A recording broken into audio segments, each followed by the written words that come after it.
Okay. Hi guys, welcome to TISNET podcast series. Today we have Pritam Kumar from Punjab, and he got selected for MA in Social Entrepreneurship, TISNET Mumbai campus. Okay, so we'll talk with Pritam, understand how he has prepared the exam, what are the obstacles, interview part में बात करेंगे, and जितने लोग social entrepreneurship के लिए target कर रहे हो, ये वीडियो आपके लिए भी काफी helpful रहेगा. Okay. So, hi Pritam, how are you? Fine, sir. And congratulations, you got Mumbai campus for entrepreneurship program. Thank you, sir. So, कैसा लग रहा है after getting the this campus? अच्छा ही लग रहा है सर, अच्छी फीलिंग है क्योंकि एक तो मुंबई का कैंपस है, फ्लैगशिप कैंपस है और कन्वर्ट करके सर अच्छा ही लगता है. So feeling good sir. Okay, okay. So basically, Pritam joined us for the live class, online classes के लिए, and he prepared from there. So we'll talk with him regarding the preparation. So Pritam, first of all, tell me कि social entrepreneurship क्यों जाना? I mean ये mindset क्यों आया था? Sir social entrepreneurship इसलिए आया माइंडसेट में क्योंकि इसकी सर स्कोप जो है वो आगे काफी ज्यादा है और जैसे कि अभी इंडस्ट्री ग्रो करेगी आगे इसी फील्ड में सोशल एंटरप्रेन्योरशिप में और इंडिया का जो ease of doing business index भी है उसके हिसाब से भी इंडिया की परफॉर्मेंस अब अच्छी हो रही है. तो एक तो इन्वायरमेंट ऐसा बन रहा है और स्कोप्स भी हैं, करियर के लिए अच्छे स्कोप्स हैं, तो इसलिए इस फील्ड में जाने का जो माइंडसेट है वो बना. Scope as a what scope? Scope अगर क्या स्कोप आप प्लान देख रहे हैं? स्कोप सर देख रहा हूँ जैसे कि इंडस्ट्री ग्रो कर रही है, अलग अलग तरह के सॉल्यूशंस, बिजनेस सॉल्यूशंस हमें चाहिए. फॉर एग्जांपल जैसे इंडिया का जो ऑयल इंपोर्ट्स है उसके कारण हमारे इंडिया में ऑयल्स के जो प्राइसेस हैं काफी हाइक पे जा रहे हैं. तो सोशल एंटरप्रेन्योरशिप एक ऐसी फील्ड है जो इसको सॉल्यूशन दे सकती है. हम क्या कर सकते हैं, हम इथेनॉल को यूज कर सकते हैं, हम शुगर केन को यूज कर सकते हैं, उससे इथेनॉल बनाकर उसको ऑयल इंडस्ट्री में यूज कर सकते हैं. तो इससे क्या हो रहा है कि एक सस्टेनेबल डेवलपमेंट की तरफ जो है ग्लोब जा रहा है. और सोशल एंटरप्रेन्योरशिप एक ऐसी फील्ड है जो सस्टेनेबल डेवलपमेंट को और ग्रो करने में हेल्प कर सकती है. तो इस तरह से काफी business solution, business ideas social entrepreneurship की फील्ड प्रोवाइड कर सकती है. Okay. So coming to the TISNET preparation. So when you have started your preparation and what was your preparation strategy apart from the live class जो आपने किया था? Sir apart from the live classes, मैंने live classes का ये benefit होता है कि स्ट्रक्चर्ड स्टडी मटेरियल मिल जाता है और उसके उसके अलावा मैंने एक अपना खुद का भी शेड्यूल बनाया था और उस शेड्यूल के अकॉर्डिंग मैं लाइव क्लासेस के लेक्चर्स वगैरह लेता था और रिवीजन करता था और multiple credible sources of information follow किए मैंने यूट्यूब में. और भी जैसे मैन्यूवर एजुकेशन का चैनल था और भी 2-3 चैनल, जैसे एक नोवेशन का भी चैनल बहुत अच्छा है, मैं रिकमेंड करूंगा नोवेशन का चैनल आने वाले जो टिस्नेट्स के एस्पायरेंट्स हैं उनको. और भी 1-2 ऐसी चैनल थे जिससे मैंने इंफॉर्मेशन गैदर करी और उससे नोट्स वगैरह बनाए ताकि एक स्ट्रक्चर मटेरियल हो सके प्रिपरेशन करने के लिए.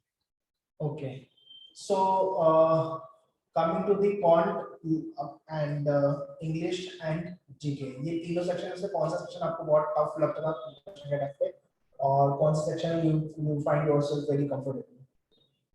सर क्योंकि ऐसा था कि टिस्नेट की जो जीके है वो हमेशा ही एक स्ट्रॉन्ग फैक्टर रही है, तो जीके को ही एक चैलेंज मानता था मैं. और जीके क्योंकि एक बहुत वास्ट भी थी, लेकिन सरप्राइजिंगली इस बार टिस्नेट में क्या हुआ कि जीके उस लेवल की नहीं आई थी, थोड़ा कम लेवल की थी.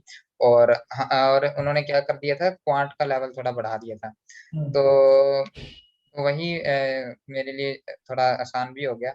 और क्वांट क्वांट का भी रहता है, काफी मेरे को थोड़ा चैलेंज रहता है क्योंकि क्वांट में मेरी शुरू से ही थोड़ी कम पकड़ है. बहुत तो लोग का मैथ्स वीक होता है तो उनको थोड़ा चैलेंजिंग होता है मैथ्स. Yes sir. ओके. तो उसके लिए क्या क्या किया आपने, मैथ्स के लिए क्या किया? मैथ्स के लिए सर मैन्यूअर की क्लासेस तो ली, लाइव क्लासेस। उसके बाद जो मैन्यूअर के पोर्टल पे वो था, रिकॉर्डेड लेक्चर थे आपके सर। वीडियोस। हाँ, वो उन्होंने काफी हेल्प करी, क्योंकि एग्जाम से एक हफ्ते पहले मैंने रिकॉर्डेड लेक्चर लेने स्टार्ट किए थे, और फिर उससे रिवीजन में काफी हेल्प मिली थी। तो क्वांट के लिए तो मैंने वो किया, और जीके के लिए एक आपका आपके मटेरियल थे, और 2-3 और रिसोर्सेज थे जिससे मैंने प्रिपरेशन करी थी। Okay okay. So it's always better थोड़ा सा पहले चालू करो प्रिपरेशन वाइज। सो बिल्कुल वुड सर, बी बिल्कुल। बेटर एक साल पहले एटलीस्ट चालू कर दोगे तो, और मे बी सेकेंड ईयर में हो या तो थर्ड ईयर में हो, अगर तब चालू करते तो थोड़ा सा टाइम मिल जाता है प्रिपरेशन को लेकर के। Yes okay. Coming to the mock test, how many mock tests you have appeared and what was your highest score in the mock? और मॉक्स से सर। आपको क्या सीखने को मिला? ये सर मॉक्स मैंने लिए थे, मैंने 4 to 5 मॉक्स लिए। और मॉक्स के लिए मैंने एक अलग से स्ट्रेटजी बनाई थी। जैसे पहला मैंने सबसे पहले जब मुझे लगा कि मेरा सिलेबस कंप्लीट हो गया है, या अबाउट टू 90% कंप्लीट हो गया है, तो उसके बाद मैंने 1 महीने का टाइम था, तो मैंने सबसे पहला मॉक दिया। और उसके बाद फिर मैंने 10-10 डेज़ के बाद मॉक्स को ऐसे शेड्यूल किया कि कैसे देना है, और 10 डेज़ के बाद फिर मैंने सेकंड मॉक दिया, फिर 10 डेज़ के बाद थर्ड मॉक दिया, फिर 10 डेज़ के बाद फोर्थ मॉक दिया। उसके बाद जब पेपर आने से पहले 1 हफ्ते में मैंने 3-4 मॉक दिए। तो ये ऐसी स्ट्रैटेजी थी मेरी, और मॉक्स में मेरा हाईएस्ट 60 तक चल गया था। शिक्षण तक का स्कोर है इसका। Okay. What do you think जो आपका मॉक का लेवल था और रियल एग्जाम का लेवल कितना मैच कर रहा था? सर मॉक्स में ऐसा था कि मॉक्स में हमेशा की तरह, जैसे पहले जीके टफ आती थी, तो मॉक्स में भी जीके टफ आ रही थी, जीके काफी टफ थी मॉक्स में। और क्वांट और इंग्लिश का लेवल थोड़ा लो था। लेकिन एक्चुअल पेपर में क्या हुआ कि वहाँ पे जीके थी, उतनी टफ नहीं थी, जीके लो थी, और वहाँ पे क्वांट और इंग्लिश का लेवल थोड़ा हाई कर दिया था। तो ये थोड़ी सी डिविएशन हो गई थी। बाकी सब कुछ ठीक था, ओके। कोई सो दिक्कत। जो मॉक टेस्ट स्ट्रैटेजी आपने बिल्डअप की थी उसको आपने रियल एग्जाम में अप्लाई किया? यस सर, अप्लाई किया। एक सर मैंने जो स्पेशल स्ट्रेटजी बिल्डअप करी थी, एक्चुअली वो जो स्ट्रेटजी है वो सिर्फ टिसनेट एग्जाम के लिए नहीं, सारी मैनेजमेंट एग्जाम्स के लिए एप्लीकेबल होती है। वो थी स्कीमिंग स्ट्रेटजी। स्कीमिंग स्ट्रेटजी से क्या होता है कि जो भी एक पेपर को गो थ्रू कर लो 10 से 15 मिनट में, और जो आपको लगता है कि ये क्वेश्चन तो मेरा मतलब सही जाएगा, मुझे आता है, तो उसको मार्क कर लो। जैसे 100 क्वेश्चंस हैं और आपको लगते हैं कि 10 क्वेश्चंस तो मेरे को इसमें से पूरे आते हैं, जैसे-जैसे आते हैं वैसे-वैसे मार्क करते जाओ। ये पहला फ़िल्टर हो गया। फिर सेकंड फ़िल्टर में क्या करो कि जो आपको लगता है कि हाँ, ये मेरा 75% सही है, 25% डाउट है, उसको आप मार्क करके और वो कर दो, रिव्यू फॉर नेक्स्ट कर दो। इस तरह से सर मैंने स्किमिंग स्ट्रेटजी करी थी। और आधे घंटे में मैंने ये पेपर पूरा 3-4 बार मैंने देख लिया था। तो उससे क्या होता है कि एक बार जब वही हम बार-बार क्वेश्चन दिमाग में पढ़ते हैं, बार-बार हम रिव्यू करते हैं, तो उससे एक तरह से जल्दी इ हमारा दिमाग रिस्पॉन्ड करता है। तो ऐसे मैंने स्ट्रेटजी बनाई And थी। you get to know what are how many questions are easy, how many questions are tough, और कौन सा क्वेश्चन लगता है कि छोड़ना पड़ेगा, एंड ये सब चीजें मालूम पड़ जाती है आपको, मतलब एक ओवरऑल एक पेपर का लेवल मालूम पड़ जाता है।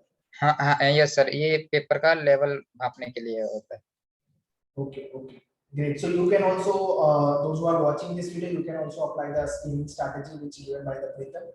कि मॉक जब लिख रहे हो तो मॉक में आपकी कुछ स्ट्रैटेजी बिल्डअप करो, सो आप वो रियल एग्जाम में अप्लाई कर सकते बिल्कुल, हो। बिल्कुल सर। मॉक्स के लिए मॉक्स से यही फ़ायदा होता है कि एक रियल एग्ज़ाम का इंटरफ़ेस मिलता है, और स्ट्रैटेजी बिल्डअप करने में, स्ट्रैटेजी रिवाइज़ करने में, जो आपने प्रिपरेशन करने वक़्त कॉपी पेन पे स्ट्रैटेजी बनाई है। एक तो हम स्ट्रैटेजी बनाते हैं, कॉपी पेन पे बनाते हैं कि इतने क्वेश्चन होंगे, इतना टाइम होगा, मैं इतना टाइम दूँगा, और इतना टाइम मैं बाद में रिवाइज़ करूँगा।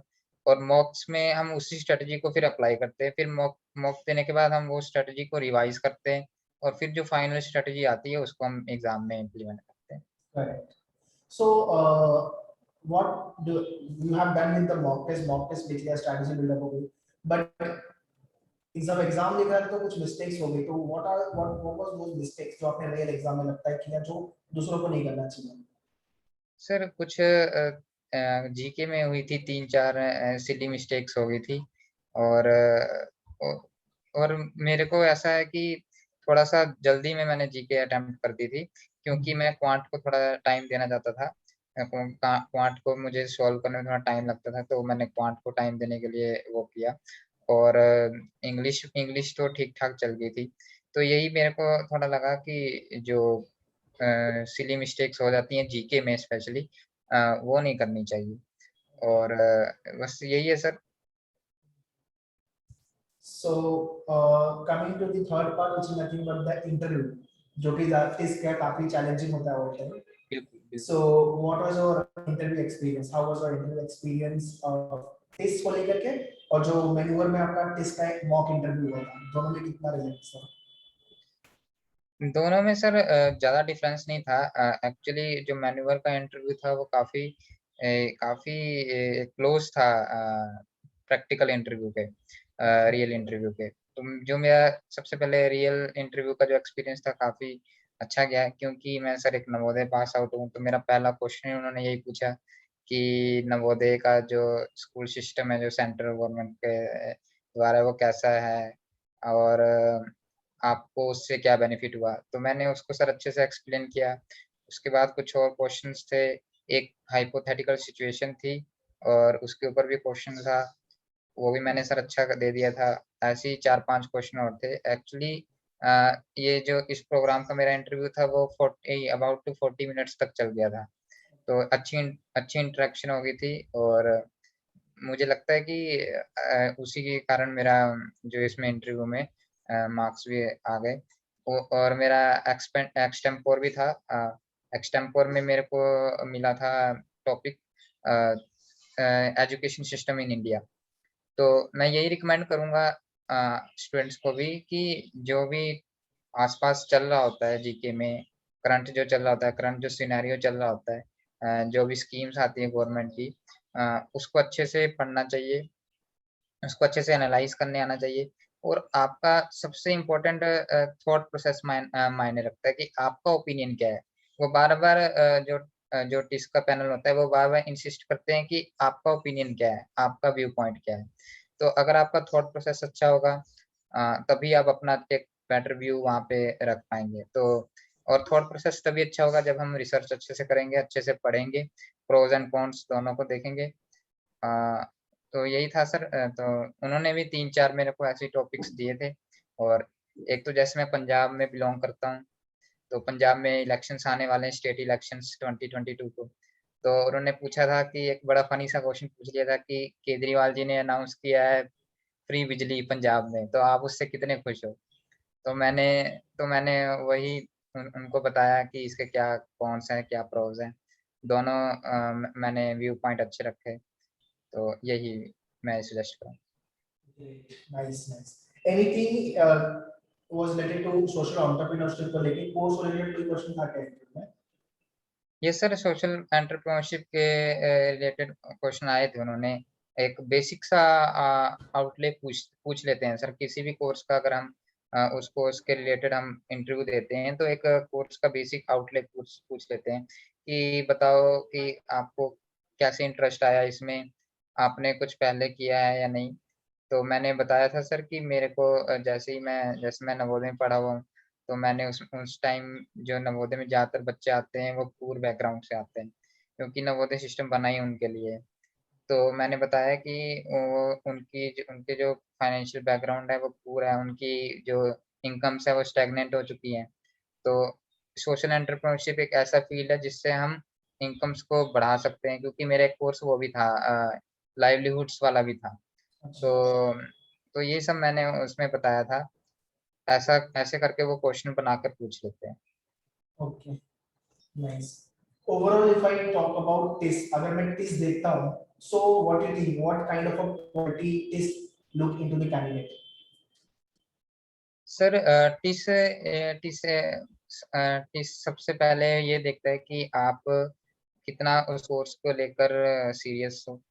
कितना आप में इंटरेस्ट है उस कोर्स को लेकर पढ़ने में, उसमें आप कितना अच्छा एक better after passing out from TISS आप कितना अच्छा जस्टिस कर सकते हो टिस के साथ और सोसाइटी के साथ। वो सर ये जो 3 चीज़ें टिस मेरे हिसाब से in my opinion average student में देखता है। Okay, okay, very nice. So if I summarize overall Pritam interview, he talk about the preparation part, so like class में he has done properly and he has his own schedule also preparation को लेकर के.